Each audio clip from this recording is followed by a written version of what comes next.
So then it goes into the build, and I had to plan this out ahead of time. Every time I start a song, I kind of just, you can see up here, I kind of put markers where I want everything to be. And I had to decide whether or not this song is going to have a huge energy-driven build-up, kind of an in-between build-up, or no build-up at all. And since I was doing a lot of high-energy build-ups at this time for a lot of songs, I decided that I did want there to be a build-up, but I didn't want it to be like this huge thing. So I just came up with this kind of small little build-up that kind of just, the beginning blends into it, and then it's got this small build-up and it goes right into the drop.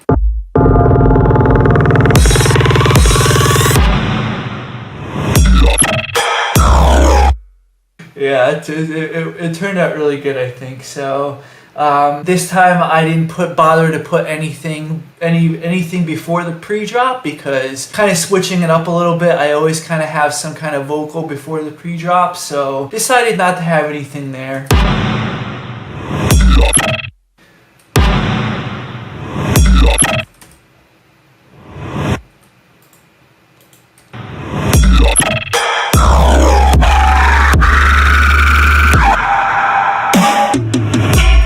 I got the pad there again. Of course, I got my ambience in the background. Except this time, it didn't sound really that great with both of the pads there, so I ended up just using the pad with the high end.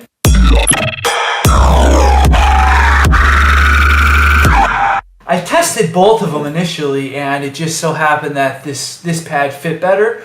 So if you hear it with the lower pad,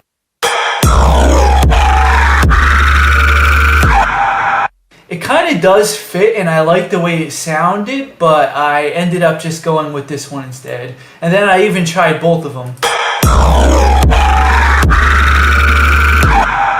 But both of them was too much, and then I thought, I'm going to go ahead and go with the higher one.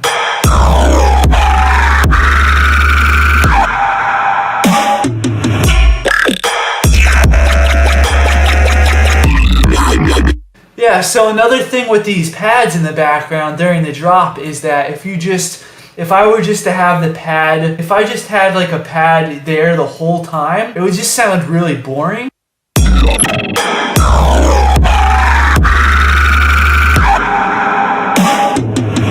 So that's why you'll notice in all of my songs that I'm always cutting the pads in and out, kind of to give more emphasis on the sounds when it's not there, because when it's taken away, it really draws attention to those sounds.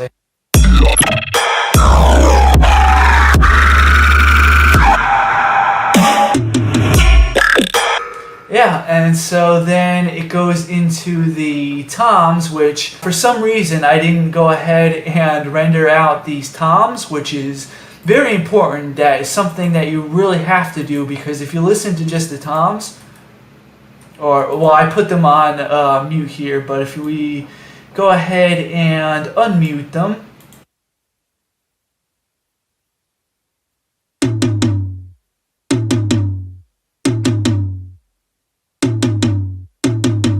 you can hear that there's a very, very long decay. And of course, these toms, the decay doesn't really matter too much, because you have an option in FL Studio called Cut Itself, where every time a tom plays, it will cut off the end of the last one that played so that they're not colliding. You know, one cuts off when the other one plays. So, except for that last tom doesn't have a tom before it to cut off. You get all of the decay.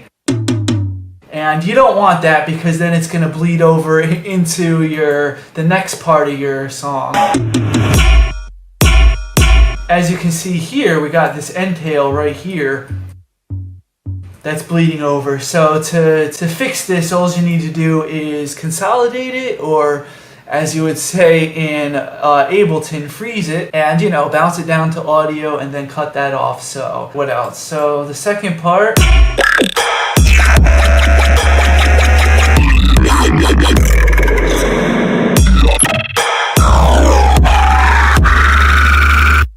So something you might have noticed is that there's not a snare hitting, it's not really in halftime. Well, here, I'll play for you the drum track.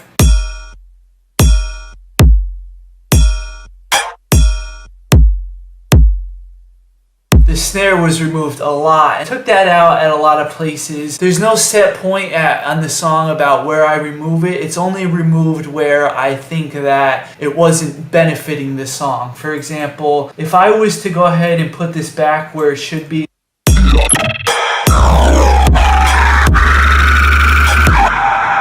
yeah, I didn't think that it sounded good in those during that part, so I just went ahead and removed it. If you're selective about where you put the snare, then it puts more emphasis on it when it's there.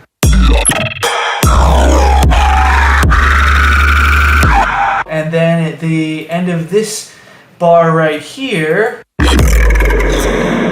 I did that thing where it just kind of goes down into reverb. So to accomplish this effect, I have a wet single and a dry single. One is the original growl and one is the wet single is the reverb, just the reverb without the growl. So if you listen to it. So what I do is I fade one out and the other one in. The second part is just the first part again, but the second drop is actually different. Now, admittingly, I do not change the second drop in every single song. It depends on the song, it depends on the mood, it depends on the flow, it depends on so many other things, but I knew that in this song I did want the drop to be a little bit different. So for the second part, I switched it up a little bit.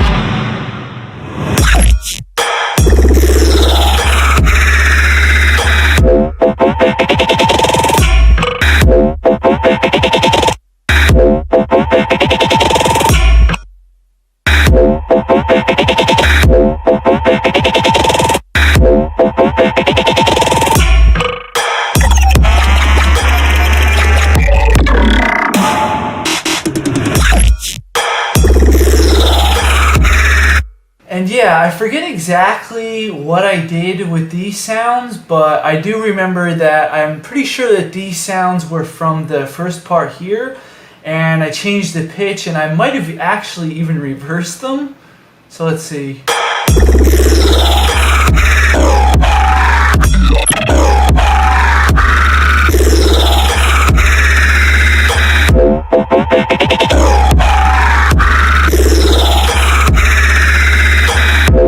I knew that I didn't want to change it so much from the first drop, so I think I just took the original sounds and then just tweaked them for this part.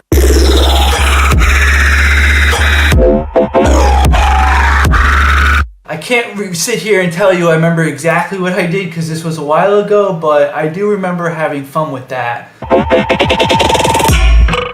We got like this spin coming out of a low pass filter.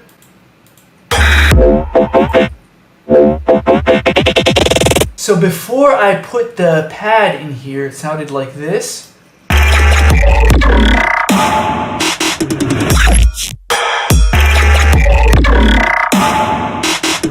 That was the original, and then when I put the pad in, it just fits so perfectly. That was unintentional too, because I just put the reverb on that snare to kind of fill it out. And that reverb is not from the pad, that's from the snare.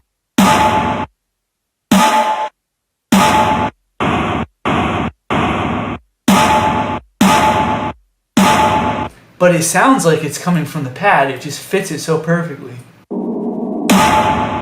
It's nice, it fit together really nice. It's just like fitting the puzzle pieces of the puzzle together and then getting them to fit exactly perfect. It feels so good.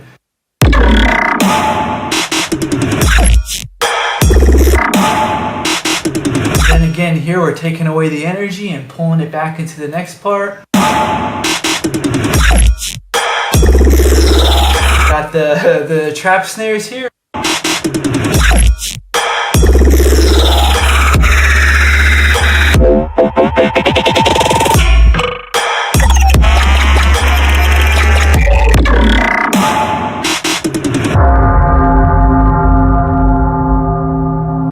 What else can I tell you guys about this song? I can tell you that this sound with the before the bell,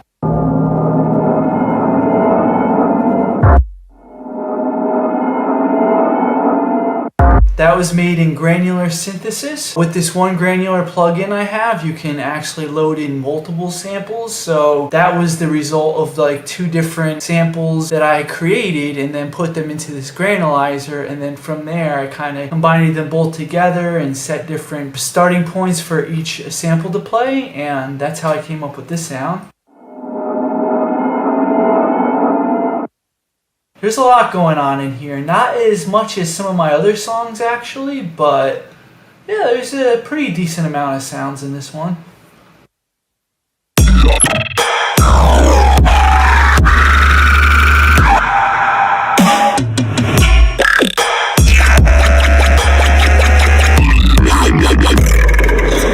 This sound right here, that was a lot lower, and I actually turned up the volume by a few dBs for the final mix.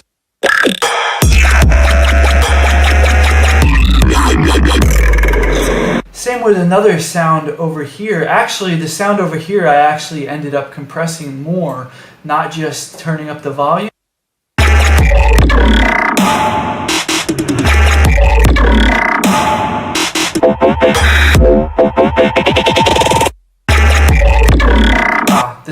I couldn't find it. Here it is. It's right here. And this was really cool because when I compressed this one, you know, for compression, it's all about you're bringing up the lower volume up to the higher volume. And in doing so, I was able to bring out a little bit more uniqueness to this sound. Like that at the very beginning. It was unexpected. I didn't plan for that, but I was really happy when I compressed it and I was able to bring that sound out more. Yeah, that's it. If I were to explain how I made every single sound, it would be a 4-hour video. Plus, it would be impossible to explain anyway because, like I've said already a million times, I do this sound designing in separate projects, and then I just take all of the sounds that I made and then I pull them into a new song, fresh new project, and then I kind of piece them all together. So I think probably the only sounds that I made specifically for this song would be the sounds where they're kind of rising. This sound right here, that was made in this project, specifically to match this sound right here.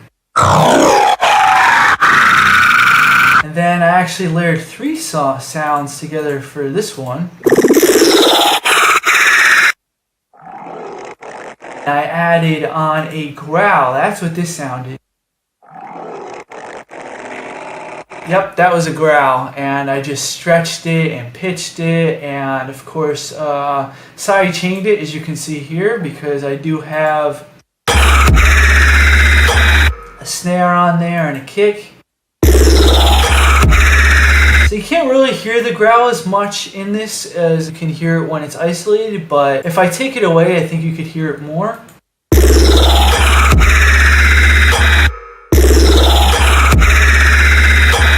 It was never meant to be something that's there and like in your face, because that would take away from the initial sound, but it was nice to kind of add it kind of in the background and have it just fill out the frequency spectrum. And these sounds,